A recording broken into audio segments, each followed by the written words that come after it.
Kita semua pasti pernah kepikiran, gimana ya caranya membangun sesuatu yang benar-benar awet? Bukan, ini bukan soal membangun rumah atau bisnis, tapi sesuatu yang jauh lebih fundamental, yaitu iman. Gimana caranya kita bisa punya warisan iman yang nggak cuma kuat buat diri kita sendiri, tapi juga bisa kita wariskan ke anak cucu kita? Nah, ini dia pertanyaan intinya kan? Mau itu di dalam keluarga kita atau di komunitas gereja, gimana sih kita bisa meletakkan fondasi rohani yang sebegitu kokohnya sampai nggak akan goyah oleh zaman? Ternyata, ada loh sebuah cetak biru kuno yang ngasih kita jawabannya dengan sangat jelas. Panduan kita datang dari sini nih, sebuah infografis yang membedah mandat dari kitab Mazmur pasal 78. Anggap aja ini bukan cuma teks kuno, tapi sebuah peta visual. Peta yang nunjukin proses langkah demi langkah yang dirancang cuma untuk satu tujuan, menciptakan warisan iman yang hidup dan terus berlanjut. Oke, jadi perjalanan kita bakal begini alurnya. Pertama, kita pahami dulu mandat besarnya. Terus, kita bedah dua bagian utamanya.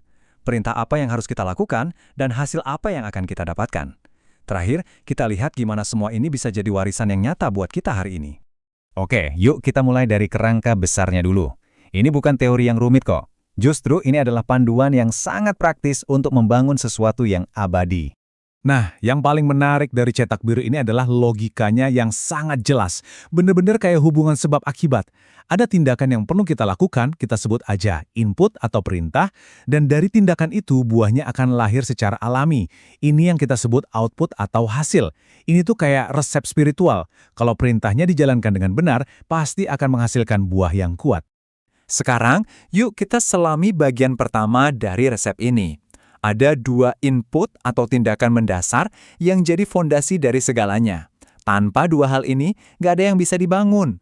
Langkah yang pertama itu namanya ha'azinah. Dalam bahasa Ibrani, kata ini artinya jauh lebih dalam dari sekedar dengerin. Ini adalah sebuah perintah untuk memasang telinga, untuk benar-benar mendengarkan dengan niat dan fokus yang penuh. Visualnya di sini pas banget kan?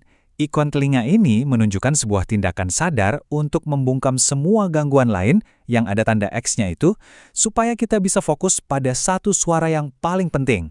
Jadi ini bukan dengerin sambil lalu, tapi sebuah keputusan yang aktif. Coba deh bayangin betapa relevannya ini buat kita sekarang.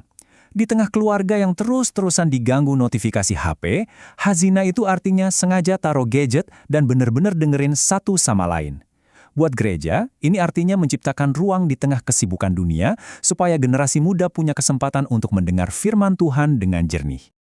Perintah kedua ini membawa kita lebih dalam lagi. Setelah telinga kita terpasang, sekarang giliran hati kita. Namanya hatu, yang artinya mencondongkan hati. Ini adalah pergeseran dari sekedar mendengar di luar ke menerima di dalam. Saya suka banget metafora visual jendela batin di sini. Soalnya, dengerin aja kan nggak cukup ya. Haturit itu adalah tindakan kita membuka jendela itu. Membiarkan apa yang kita dengar masuk dan tinggal di dalam diri kita. Bukan cuma numpang lewat aja. Gampangnya, mencondongkan hati itu artinya kita datang dengan sikap rendah hati. Kita jadi kayak wadah yang siap diisi, bukan kayak gelas yang udah kepenuhan. Sikap keterbukaan inilah yang mengubah pengetahuan jadi hubungan pribadi yang nyata dan erat dengan Tuhan. Nah, jadi ini dia poin kuncinya. Dua perintah tadi, mendengarkan dengan fokus dan membuka hati, itu bukan tujuan akhir. Keduanya adalah input yang mempersiapkan panggung untuk hasil yang jauh lebih besar dan transformatif. Oke, mari kita lanjutkan untuk melihat hasilnya. Apa sih yang akan tumbuh secara alami kalau fondasi dari perintah tadi udah diletakkan dengan baik? Nah, inilah dua outputnya yang luar biasa. Hasil yang pertama adalah kislom. Ini bisa diartikan sebagai kepercayaan yang kokoh atau keyakinan yang teguh. Ini bukan perasaan yang gampang goyah, tapi sebuah keyakinan yang solid yang terbangun di atas fondasi yang kuat banget.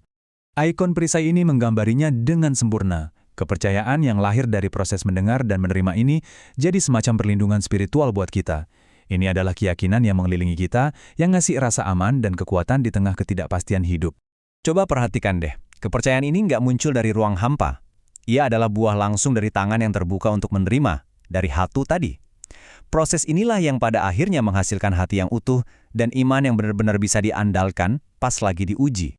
Dari kepercayaan yang kokoh itu, muncullah hasil akhirnya, yin soru, atau ketaatan yang hidup.